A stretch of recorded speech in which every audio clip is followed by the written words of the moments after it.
है। मुझे इस प्रकार एक जो अवसर जो कलीसिया ने दिया है उसके लिए मैं पहले धन्यवाद बताता हूँ। वहाँ का सारे भाइयों बहनों को प्रभु यीशु मसीह के नाम के द्वारा जो मेरा अभिवादन और वंदना कहते हैं। प्रभु हमें सहायता करे। आज परमेश्वर का वचन का अध्ययन के लिए 3 वचन में आपके सामने लाना चाहता हूँ। 3 वचन। एक उत्पत्ति का ग्रंथ 3 अध्याय उसका 9वीं वचन। उत्पत्ति का ग्रंथ 3 अध्याय उसका 9वीं वचन। Genesis chapter 3 verse 9। तब यहोवा परमेश्वर ने पुकार कर आदम से पूछा, तू कहाँ है? Again, shall we turn to chapter 4 verse 9? उसी ग्रंथ का उत्पत्ति का ग्रंथ 4वीं अध्याय की 9वीं वचन भी हम पढ़ेंगे। तब यहोवा ने कैन से पूछा, तेरा भाई हाबिल कहाँ है? और एक वचन भी हम पढ़ेंगे, लूका सुसमाचार उसका 17वीं अध्याय chapter 17। Look chapter 17 verse 17।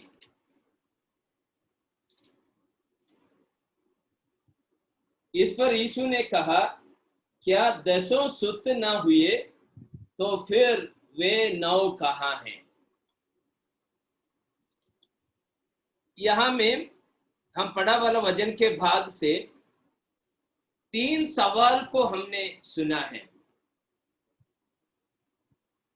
We have seen 3 questions from the portions that we have read.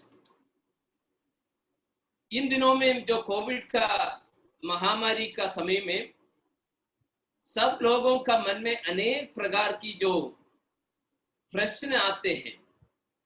क्यों, कब तक, ये सब सवाल लोगों का मन में होते हैं। क्यों इस प्रकार की बीमारी, कब तक ये बीमारी चलेगा, कहां तक इसका विनाश होएगा, नाना प्रकार, इसके पश्चात में मनुष्य का जिंदगी कैसे रहेंगे, ये सब एक एक सवाल मनुष्यों का अंदर आते हैं।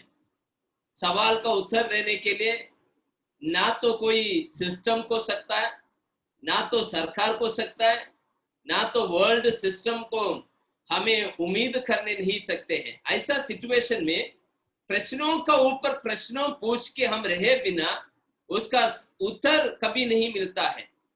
आत्मिक विषय में देखा जाएगा तो भी अनेक प्रकार की सवाल आत्मिक विषय में भी होते हैं। एक विषय ऐसा होते हैं, कहां तक इस प्रकार हम चलाएंगे। एक भाई दूसरे भाई से या कलीसिया में मिलने नहीं सकते हैं, परिवार का जो फेलोशिप आपस में रखने नहीं सकते हैं, कलीसिया में जो जमा होके बाइबल स्टडी या प्रार्थना मीटिंग एक साथ बैठ के करने नहीं सकते हैं। कहां तक, कब तक एक चलेगा, एक सवाल होते हैं। सवालों को परमेश्वर उत्तर दे बिना हमारा जीवन में कुछ करने ना पाएंगे। लेकिन आत्मिक विषयों का जो सवाल जब आते हैं, उत्तर परमेश्वर से मिलते हैं। जो उत्तर हम देना है वहां में समय पर हम भी उत्तर देना बहुत जरूरत है। There are 3 questions we have seen from these verses. One is, where are you? The second one, where is your brother? And the third one, where are the others?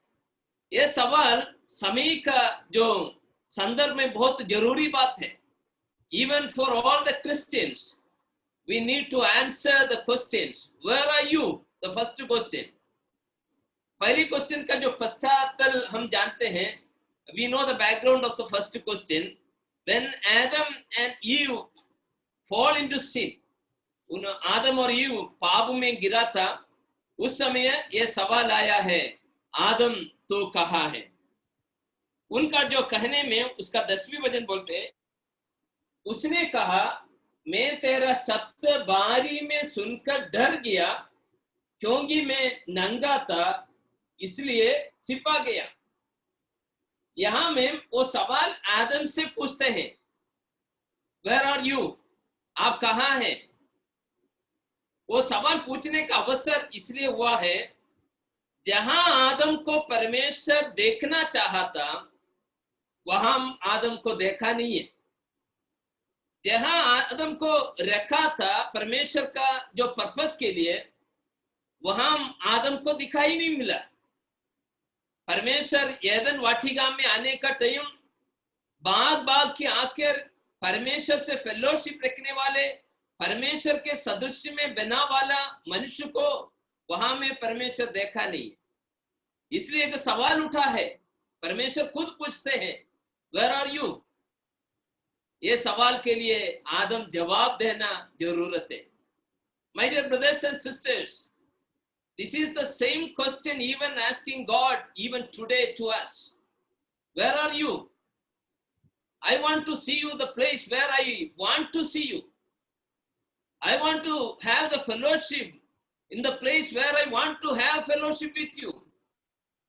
I want to talk to you in a very pleasant situation where I want to talk to you. Are we able to respond to God? परमेश्वर अगर ये सवाल पूछेंगे तो क्या जवाब हम देंगे। वापी का कलेशिया का विश्वासीगण से मैंने ये बोलना चाहता हूं, परमेश्वर आज भी ये सवाल पूछते हैं, वेयर आर यू, आप कहाँ हैं। ये सवाल पूछने का कारण क्या है, जहां उनको देखना चाहा था वहां उनको देखने ना मिला। उनको वहां देखने ना मिलने का कारण क्या है, उसका जो तीसरी अध्याय की पहले वचन से लेकर हम पढ़ेंगे तो वहां में उसका उत्तर देख सकता है। उसका पूरा वचन पढ़ने का समय नहीं, आप लोग देख लीजिए, लेकिन छठवीं वचन मैंने पढ़ता हूं। I am just we have to see verses 1 onwards, but because of the time limit I am just going to read verse 6 only. अतः जब स्त्री ने देखा कि उस वृक्ष का फल खाने के लिए अच्छा और देखने में मनभाऊ और बुद्धि देने के लिए चाहने योग्य भी है, तब उसने उसमें से तोड़कर खाया और अपने पति को भी दिया और उसने भी खाया है। यहाँ में ऐसा जो वचन बोलते हैं कि वो स्त्री कुछ खाया है और अपने पति को भी शेयर किया है। क्या खाया है? परमेश्वर मना किया वाला वृक्ष का फल खाया है। They disobeyed God's command. They failed in God's commandments. परमेश्वर का आज्ञाओं में वो आज्ञा को तोड़ दिया है, परमेश्वर का आज्ञा को पालन नहीं किया है। उस वजह से वे परमेश्वर का संगति से दूर रहना पड़े। वहां में परमेश्वर का जो आज्ञा को तोड़ने का कारण क्या है, वहां में बोलते हैं वो स्त्री वृक्ष का फल को देखा, उसी का जो सुंदरता को देखा और उसी का वजह से उसी को खाया है। परमेश्वर का आज्ञा एक तरफ है, लेकिन आंखों का जो आशा परमेश्वर का आज्ञा को उल्लंघन करने के लिए उनको प्रेरणा दिया है। जब हम पहले यूहन्ना दूसरी अध्याय, when we go to 1 John chapter 2 verse 15 and 16, 15 और 16 वचन पढ़ेंगे तो, तुम ना तो संसार से और ना संसार में की वस्तुओं से प्रेम रखो। यदि कोई संसार से प्रेम रखता है तो उसमें पिता का प्रेम नहीं है, क्योंकि जो कुछ संसार में है, अर्थात शरीर की अभिलाषा और आंखों की अभिलाषा और जीविका का घमंड और पिता की ओर से नहीं परंतु संसार की है। यहाँ में बोलते हैं 3 विषय बताते हैं। यहाँ में आंखों शरीर की अभिलाषा, the lust of the flesh, and आंखों की अभिलाषा, lust of the eyes, and जीविका का घमंड, लस्ट ऑफ द प्राइड। हमारी जीवन में भी ये तीनों चैलेंज आमने सामने दिनों दिन होते हैं। जब आंखों से हम देखते हैं, आशा लगाते हैं, हम वजन बताते हैं, जो आशा पाप को उत्पन्न करते हैं। जहां हम परमेश्वर का संगति से दूर होने का कारण होते। शरीर का अभिलाषा, the lust of the flesh, making us to be away from God, and we are losing the fellowship of our Lord Jesus Christ. अंत में हम देखते हैं जीविका का घमंड, the lust of the pleasure of living in this world, so to say, the love of the world, दुनिया के और संसार के प्रेम में जब आदमी मिल जाते हैं, परमेश्वर का संगति से दूर हो जाते हैं। यही चीज तो हव्वा ने आदम वाटिका में पाया है, जहां उसको कोई ऐसा जगह में परमेश्वर रखा नहीं है कि उसको आरोप बता सकते, परमेश्वर मेरे कारण से नहीं, आप मुझे ऐसा जगह में रख दिया है, मैंने गलत होने का संभव हुआ है, ऐसा नहीं है। क्योंकि हव्वा को ऐसा जगह में रखा है, उनको कोई कमी खड़ी नहीं है, सारे जीवन के लिए जरूरत चीज है, परमेश्वर देख के ही उनको संपन्न रीति से रखे भी। जो हव्वा ने गलत किया तो it is intentional, not accidentally happen, अचानक हुआ करके बोलने नहीं सकते हैं, वो intentional, she disobeyed the commandment, परमेश्वर की आज्ञाओं को उल्लंघन किया है। वहां उसकी जो शरीर की अभिलाषा, आंखों की अभिलाषा, जीविका का घमंड हव्वा को और उनका परिवार को आत्मिक जो संगति से दूर किया है। मेरे प्रिय भाइयों बहनों बच्चों, मैं एक चीज आपको बोलना चाहता हूं। There is a question today to you, where are you? आप कहां हैं? परमेश्वर आपको ढूंढते हैं, परमेश्वर आपको संसार से अलग करके परमेश्वर का फेलोशिप में रखना चाहते हैं, रखा है भी है। आप दूर भागते हैं, क्यों? 3 चीज आपका जीवन में आपको दूर भगाते हैं, आंखों की अभिलाषा, शरीर की अभिलाषा और जीविका का घमंड। We are going after these things, इसके पीछे पीछे हम जाते हैं क्या? अगर ऐसा जाएंगे तो वहां ये बोला वाला बातों पर हम भी कहना पड़ेंगे परमेश्वर से। आदम ने बोलते हैं हम डर गया इसलिए छिप गया, हम नंगा है इसलिए हम अपने को नंगापन को छुपाते हैं। वहां में वे कहते हैं we are afraid, so we are hiding ourselves, we are naked, so we are trying to wear by ourselves। आजकल विश्वासीगण के लिए भी ये बात कभी कभी होते हैं। आप डरते हैं क्यों? आत्मीय संगति को क्यों डरने हैं? प्रभु का दास को देखेंगे तो आप क्यों डरना है? कलीसिया का लीडर्स को देख के आप क्यों चुप रहे हैं? कलीसिया का मीटिंग का इंफॉर्मेशन आपको आते हैं तो आप क्यों रिस्पॉन्ड नहीं कर रहे? The reason is something is deviating you from God. परमेश्वर से आपको अलग करते हैं। पहले क्वेश्चन, वेयर आर यू? आप कहां हैं? उसको मैंने इस प्रकार बोलता है, पोजिशनल डिविएशन, स्थानांतरण हुआ वाला संदर्भ है। परमेश्वर जो जगह में उसको रखा है वो जगह में आदम और हव्वा को देखा नहीं। उसका परिणाम क्या है? फियर, डर होते हैं। उसका परिणाम क्या है? नेकेड, शर्माते हैं, shame। Even today, my dear brothers and sisters, if you are intentionally going away from God's presence and the fellowship and the continual meetings, involvement in the assemblies, I want to tell you, 2 things will be following after. One is fear, the other one is shame. God is asking this question even today, where are you? जब आदम को ये सवाल पूछा तो it is very necessary for him to say, Lord, I did mistake. बोल सकता था, लेकिन आदम ने वो सहमत नहीं किया। आदम ने क्या बोला है? जिस स्त्री, मुझे पढ़ने के लिए समय नहीं इसलिए मैं बोल के जाता हूं, जिस स्त्री ने आप मुझे दिया है उस स्त्री मुझे धोखा दिया है। स्त्री से पूछा तो स्त्री बोलते हैं मैं नहीं हूं, वो साम मुझे धोखा दिया है। हमारा परमेश्वर सर्वज्ञानी है, वो सर्वज्ञानी परमेश्वर साम से ना पूछा है, क्योंकि अगर साम से पूछेगा तो साम एक जवाब देंगे, जिसमें परमेश्वर को ऊपर आरोप हो जाएगा। शाम बोलेगा मैंने किया है क्या? हम तो लूसीफर होके प्रधान दूध का तरह सुरलोक में रहता था, आप तो मुझे ढकेल के नीचे डाल दिया, गलती मेरा है क्या? आप मुझे इस प्रकार अवसर में लाया करके बोलेंगे। इसलिए सर्वज्ञानी परमेश्वर शाम से पूछा ही नहीं। God has only asked you and me. God has only asked Adam and Eve. Likewise, God is asking you and me.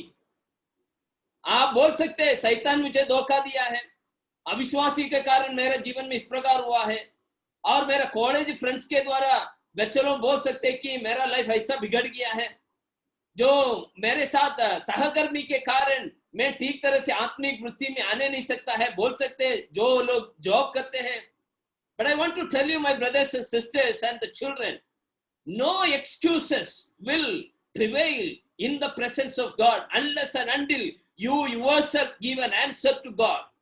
परमेश्वर का सामने आप खुद जवाब दे बिना परमेश्वर किसी उत्तर से संतुष्ट नहीं है। परमेश्वर बोलते हैं, where are you? Straight away you come with an answer, Lord, I made mistake. प्रभु मैंने गलत किया है, प्रभु मैंने गलत किया है, sorry for that. Are we able to say that? Are we able to respond to God in that way when God asks us, where are you? My dear brothers and sisters, let God influence us, incite us, so that the things may be in proper order, even in the adverse situations that we are going through. हम जो पार होने वाले संघर्ष का समय में सब कुछ सही रीति से होने के लिए हम कोशिश करेंगे। अगर परमेश्वर मुझे पूछते आप कहाँ हैं, अपने आप को समर्पण करके जवाब दीजिए, प्रभु मेरे से गलत हुआ, क्षमा कीजिए, मैं आता हूँ तेरे पास। Lord restore me to your fellowship, आपका फेलोशिप में मुझे वापस लाइए। मैं इस फेलोशिप में आगे बढ़ना चाहता हूँ, आपके साथ साथ में आगे बढ़ना चाहता हूँ, आपका अनुग्रह से मुझे संभालिए और आगे बढ़ाइए करके बोल के समर्पण करेंगे। प्रभु हमें सहायता करें। The first question, where are you? Because of the positional deviation. पहली सवाल आप कहाँ हैं? कारण क्या है? स्थानांतरण हुआ है, इस वजह से ये सवाल उठा है। उसका परिणाम क्या है? Fear and shame. What is the result of this question or the positional deviation? The fear and the shame. The second question, chapter 4 verse 9, we have read that where is your brother? आपका भाई कहाँ है? हमने जानते हैं background, बोलने का विस्तार से कहने का जरूरत नहीं है। कईन और हैबेल का बीच में एक सर्विस का वजह से एक टेंशन हुआ है। परमेश्वर के लिए बलि अर्पण किया, एक स्पिरिचुअल सर्विस है, परमेश्वर के लिए बलि अर्पण किया है। हैबेल का बलि में परमेश्वर प्रसन्न हुआ, कईन का बलि में प्रसन्न नहीं हुआ। अभी कईन का बलि में क्यों प्रसन्न नहीं हुआ? वचन में दिया वाला जो सबूत के आधार पर एक ही चीज बोल के मैं वहां आगे बढ़ा, उसके बलि में भला नहीं था, भला नहीं था, क्योंकि उसका 7वीं वचन, 4 की 7वीं वचन में इसलिए, यदि तू भला करे तो क्या तेरी भेंट ग्रहण ना की जाएगी। वहां में verse 7 says, why the sacrifice of Cain is not accepted by God? Because it has no goodness. वहां में भला नहीं था, भला नहीं था। परमेश्वर जो व्यवस्था में उनको रखा था, वो व्यवस्था के आधार पर शायद किया नहीं होगा, इसलिए परमेश्वर व्यवस्था रहित कोई भी बलि परमेश्वर एक्सेप्ट नहीं करता। I want to tell you, my brothers and sisters, even today there are a lot of options are coming before us, but God has set an order and system within the assembly to worship Him, to adore Him, to follow Him, and we should never change, even whatever happens around us and whatever happens throughout the histories, but things will not be changed when God set it an order in front of us through the word of God. परमेश्वर का वचन के आधार पर एक व्यवस्था हमारी जीवन में दिया गया, तो वो व्यवस्था को हटाने के लिए मुझे और आपको अनुमति नहीं है। अगर हम ऐसा करेंगे तो परमेश्वर बोलते हैं आप भला नहीं किया है। कैन का विषय में परमेश्वर का वचन यहाँ बताया है, कैन ने भला नहीं किया। इस कारण से क्या हुआ है, एक internal crisis has come out. Can के अंदर में एक अंदर संघर्ष हुआ। मैं तो भैया है, I am an elder brother, but the younger brother is getting more, acceptance in the presence of God. जो छोटा भाई को तो ज्यादा परमेश्वर का संगति में अंगीकार मिलते हैं। अभी क्या करना है, एक संघर्ष हुआ है। अपने भाई को जो मैदान में जब वे रहते थे, मलयालम ट्रांसलेशन में ऐसा लगा, आओ हम खेती में जाएंगे बोल के बुला के लेके जाते हैं, लेकिन हिंदी में जो दिया है वे मैदान में रहे थे। तब कैन ने एबेल को मार डाला है। मारा केवल नहीं है कि उनको गाढ़ा किया है, उतना भी नहीं है, गाढ़ा करके सारा एविडेंस को भी हटा दिया। वेरी वेरी प्लान्ड मर्डर, एकदम प्लान करके अपने छोटे भाई को मार, सबूत भी हटा दिया है। वेरी प्लान्ड मर्डर वो करके, वो सोचा है कोई देखा नहीं है, हम तो कभी किसी से भी पकड़ने वाला नहीं है, मेरा लाइफ में तो किसी ने कुछ आरोप करने भी नहीं सकता है। ऐसा सोच के खड़े होने का टाइम परमेश्वर प्रत्यक्ष हुआ है। एक सवाल पूछते हैं, कैन तेरे भाई कहाँ है? Can wear is your brother? तेरे भाई कहाँ है? सवाल पूछते समय कैन एक बात वहां में बोलते हैं, जवाब देते हैं, क्या मैं मेरा भाई का रखवाला है? गुस्सा होके बोलते हैं, क्या मैं मेरा भाई का रखवाला है? सवाल क्या है, कैन आप कहाँ है? उत्तर क्या है, क्या मैं भाई का रखवाला? Very irresponsible answer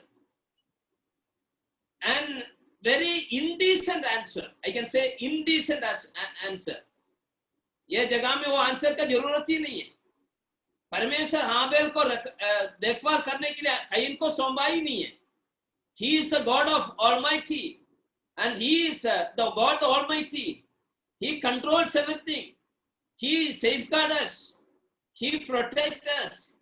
He leads us in a wonderful way, such that even the God of the world cannot touch us unless and until He allows us. परमेश्वर अनुमति करे बिना ये दुनिया का अधिपति भी हमें छूने नहीं सकता है। उतना संभालता में हमें रखने वाला वही परमेश्वर का उस आत्मिक गुण को क्वेश्चन करते हैं। Am I the keeper of my brother? मैं मेरे भाई का रखवाला है।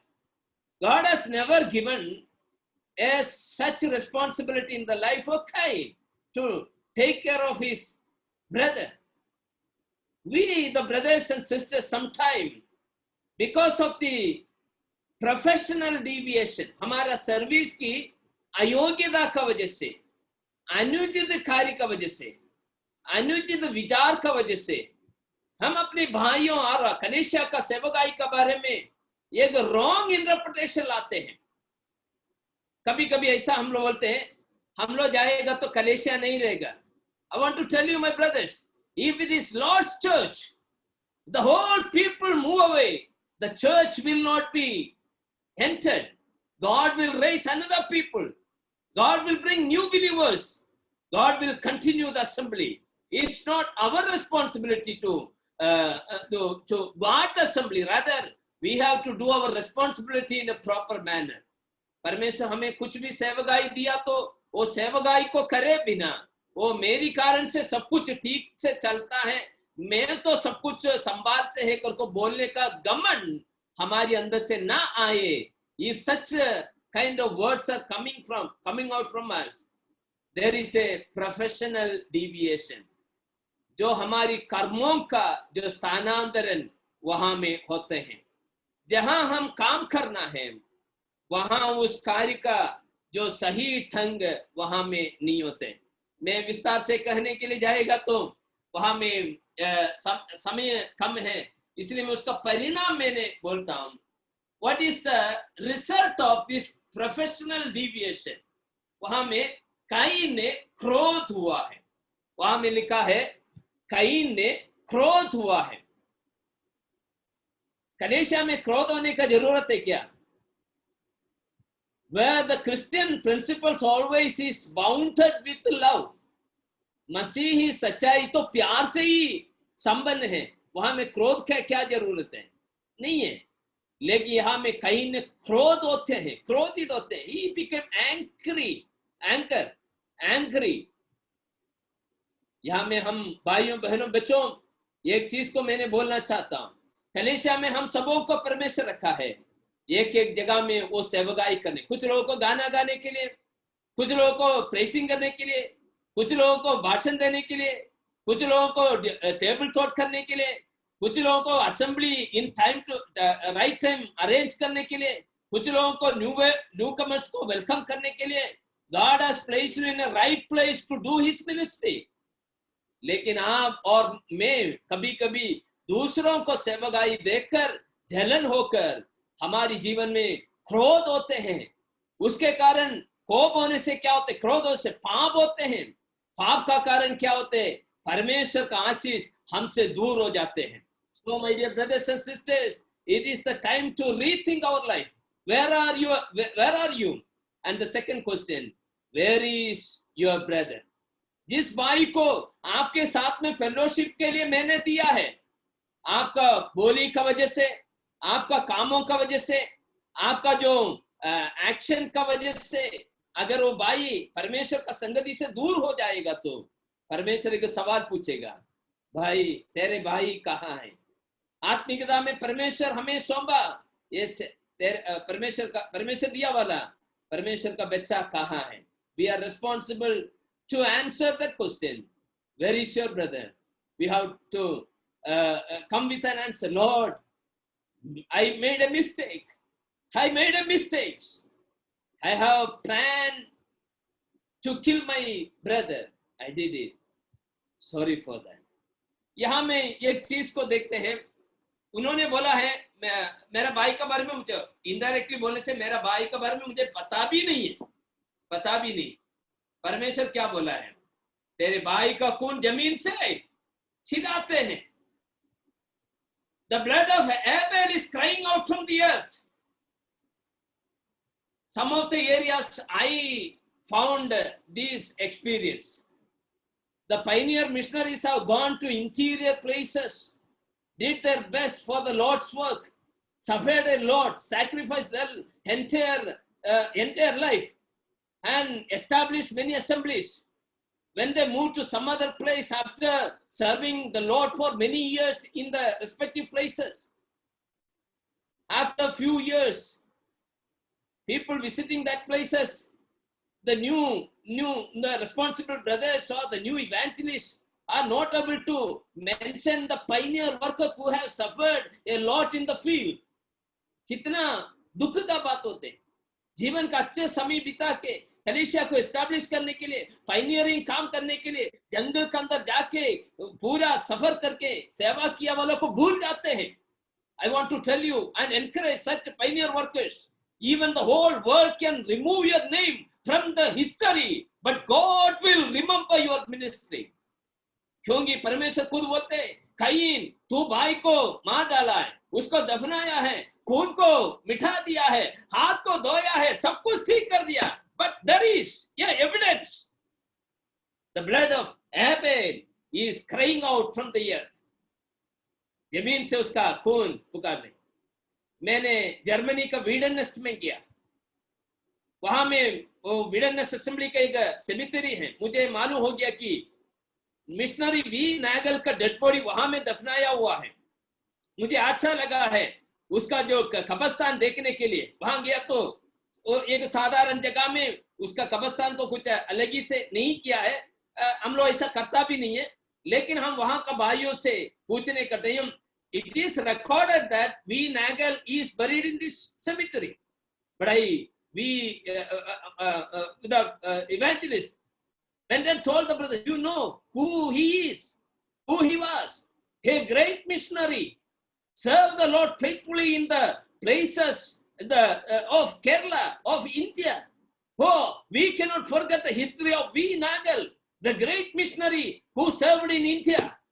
I want to tell you, my brothers and sisters, those who are serving the Lord faithfully in the assembly and outside the assembly, you will be remembered by God. Even the whole world may forget you, but God will remember you. यहाँ में इस वजन से ये प्रोत्साहन देना चाहूँ, सेवा करते रहो, मनुष्य माने ना माने, परमेश्वर आपको मानने वाला है। सेवा में आगे बढ़ेंगे, प्रभु हमें सहायता करे। समय का कमी की वजह से दूसरा सवाल को भी मैंने छोड़ के आगे जाना चाहता। First question, where are you? सवाल का जो कारण क्या है? वे शरीर की आशा में, आंखों की आशा में, जीविका का घमंड में परमेश्वर जो जगह देखने चाहा था वहां से दूर हो गया। उसका परिणाम क्या है? Fear and Shem. क्या है? वहां में डर होते हैं और शर्माने का स्थिति होते हैं। Second question, where is your brother? Where is your brother? जहां उसका भाई के साथ सेवा में देखने के लिए परमेश्वर चाहा था, वहां कईन को देखा नहीं है। इसलिए परमेश्वर कईन से पूछते, वेयर इज योर ब्रदर? उसने बोलते, क्या मैं क्रोधित होते, गुस्सा होते हैं, बोलते हैं कि क्या मैं मेरा भाई का रखवाला है। Indecent answer, irresponsible answer. परमेश्वर वो आंसर उसको बताने का कारण क्या है? उसको गुस्सा होते, जलन होते। इन दिस डेज मैंने ये बोलना चाहता हूँ, जलन होते। आत्मिक सेवकाई की तारीफ करके कभी कभी हम लोग जलन करते हैं। इस वजह से परमेश्वर ये सवाल कलीसिया में, इंडिविजुअल में, फैमिली में पूछना चाहते हैं, वेयर इज योर ब्रदर?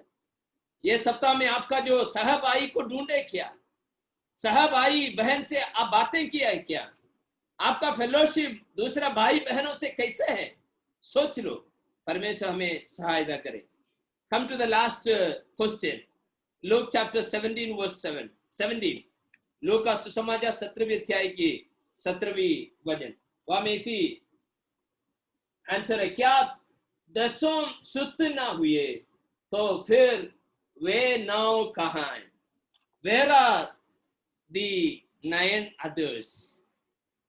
ये सवाल पूछने का हम लोग जानते हैं बैकग्राउंड। 10 कोठी बीमार यीशु के पास आए।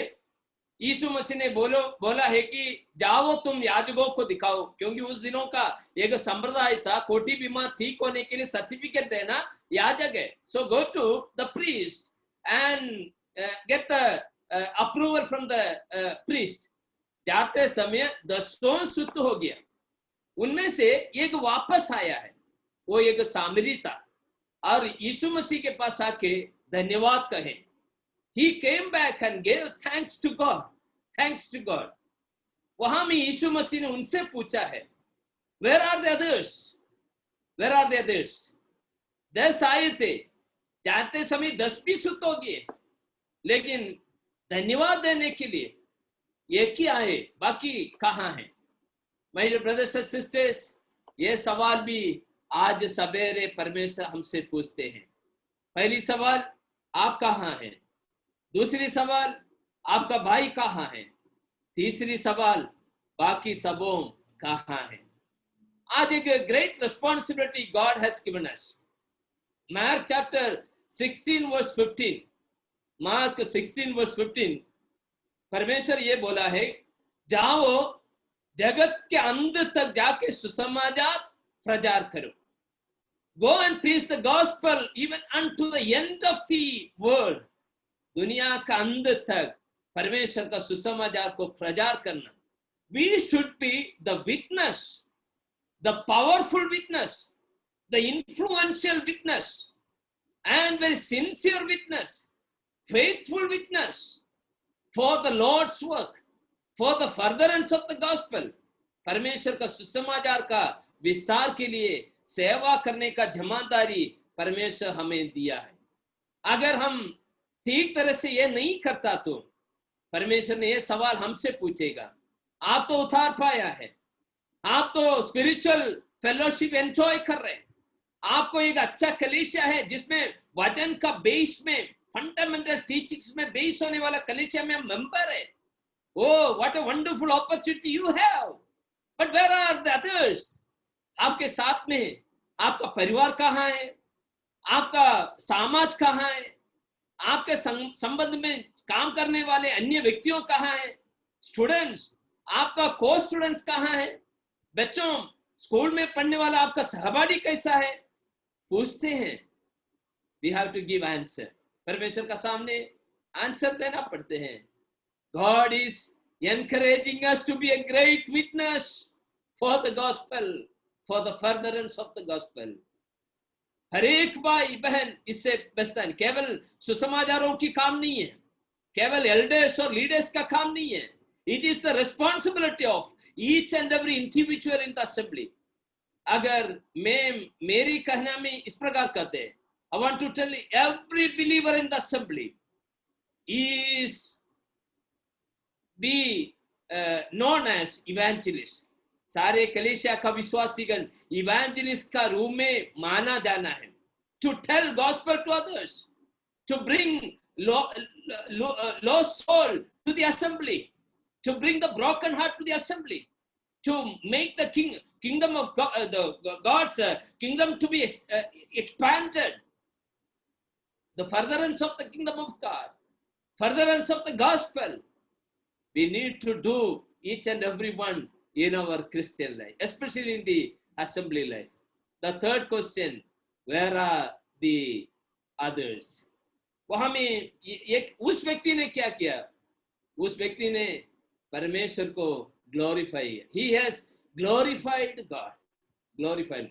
When there is a question came, faithful man who came back to Jesus, he glorified God. But God wants the others also to come and glorify God along with him. परमेश्वर उस अन्य 9 व्यक्तियों को भी यही चाहता, वो भी आके परमेश्वर का वंदना करे और धन्यवाद करे। अगर उनको नहीं देखेगा तो आज भी परमेश्वर ये सवाल हमसे पूछते हैं। मैं उसको भी चाहता हूँ, तेरे माँ बाप परमेश्वर को जानने के लिए मैं चाहता हूँ, तेरे भाई बहन परमेश्वर को जानने में चाहता हूँ, तेरा साथ में काम करने वाला सहकर्मी परमेश्वर को जानने में चाहता हूँ, तेरा साथ में पढ़ने वाले बच्चे मुझे जानने में चाहता हूँ। मेरे बेटे या बेटी वे कहाँ हैं? वे कहाँ हैं?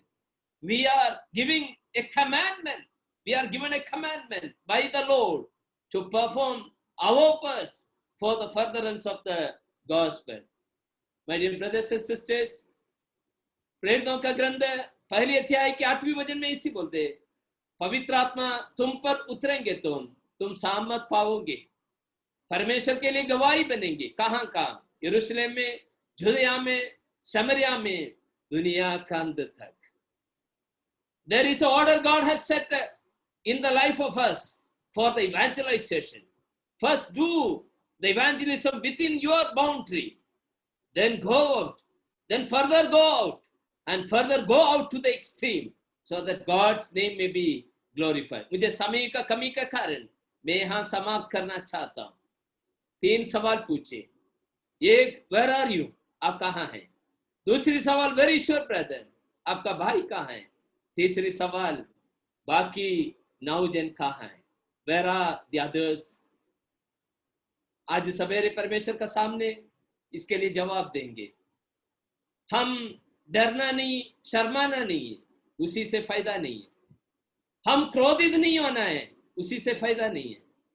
हम परमेश्वर को धन्यवाद नहीं देगा तो उसी से भी फायदा नहीं है। Rather, we have to come to God, repent ourselves before the Lord. परमेश्वर का सामने पश्चाताप करेंगे, अपनी गलतियों को मानेंगे। पहले बात में पोजिशनल डिविएशन, उसके परिणाम क्या है? Fear and Shem. Second, professional deviation, उसका परिणाम क्या है? क्रोधित होते हैं, एंकर। तीसरी बात है प्रोक्लेमेशन डिविएशन। प्रोक्लेमेशन डिविएशन, प्रस्ताव करने का, स्थानांतरण, प्रस्ताव करने का जो स्थिति में अंतरण होते हैं। प्रोक्लेमेशन डिविएशन, प्रोक्लेमेशन डिविएशन आता तो हम परमेश्वर को ग्लोरीफाई नहीं करते। परमेश्वर हमें सहायता करे। एक बात मैं आपका सामने बोल के, मेरा अनुभव का कुछ बात बोल के मैं मेरा संदेश को समाप्त करूंगा। रोमानिया जिस देश में मैंने गया था, वहां का एक बात मैंने ऐसी सुना था। एक टीनेजर गर्ल, उन दिनों में सुसमाचार के लिए बहुत, उनका कम्युनिज्म इतना प्रबल होने का टाइम, बहुत कष्ट संकट होने का समय में एक टीनेज गर्ल उसका अंदर में यीशु मसीह को ग्रहण किया है, और यीशु मसीह के बारे में किसी को भी बोलने के बहुत सेलेस्ट उसका अंदर में था। उसने क्या किया है, ओपनली जाके बोलने नहीं सकते। एक आदमी, बहुत कम अट्ठागट आदमी, वो अगल बगल से जाते हैं, उसने दरवाजा खोला है, इतना ही बोला, गॉड लव्स यू, परमेश्वर आपको प्रेम करते हैं। उस व्यक्ति ने, वो गया वाला व्यक्ति, वहां का गुंडा बहुत जो ऐसा कुकर्मी है, उसने आवाज सुना, Jesus loves me. He turned back and later he accepted the Lord Jesus Christ as his personal savior and Lord. You know who was he? He is Richard Umran, who became he made a great history in the world as a living martyr. Just because of one weakness of a small girl, Jesus loves you. My dear brothers and sisters, are we not able to say one verse to the whole world, to the place where God placed us, to say, Jesus loves you? By your words, by your actions, by your movements, by your hospitality, let us show that Lord loved me. And I want to tell and proclaim that Jesus loves you. There are three deviations: positional deviation, professional deviation, proclamation deviation. These things are happening even today in our Christian assembly background. I want to tell you, get out from the comfort station and shine for the Lord. Arise and shine, as Isaiah said. God is there to help us. May the Lord's name may be glorified. Thank you for patiently listening me. मुझे क्षमा के साथ सुनने के कारण मैं प्रभु को धन्यवाद देता हूँ। आप मुझे इस प्रकार की अवसर दिया है। मैंने केरला में जन्म हुआ वाला एक व्यक्ति है। 1979 अक्टूबर 14 मेरी प्रभु को मेरे जीवन में अंगीकार करने का अनुभव मुझे मिला है। जब मैंने प्री डिग्री स्टडीज में रहने का टाइम यीशु मसीह के बारे में मेरे जो साथ में पढ़ने वाले सहपाठी से बातें किया, वे मुझे हंसी उठाने लगे और मुझे उन दिनों का सारा जो बदमाशी में मुझे जबरदस्त करने लगे। मैंने बोला, मैं प्रभु का बच्चा है, मैं नहीं आऊंगा। उस कारण से मेरा अंदर में इतना संघर्ष था उनके साथ में जीने के लिए। उस दिन मैंने वे लोग मुझे छेड़ने के लिए परमेश्वर का वचन से कुछ सवाल पूछने लगे।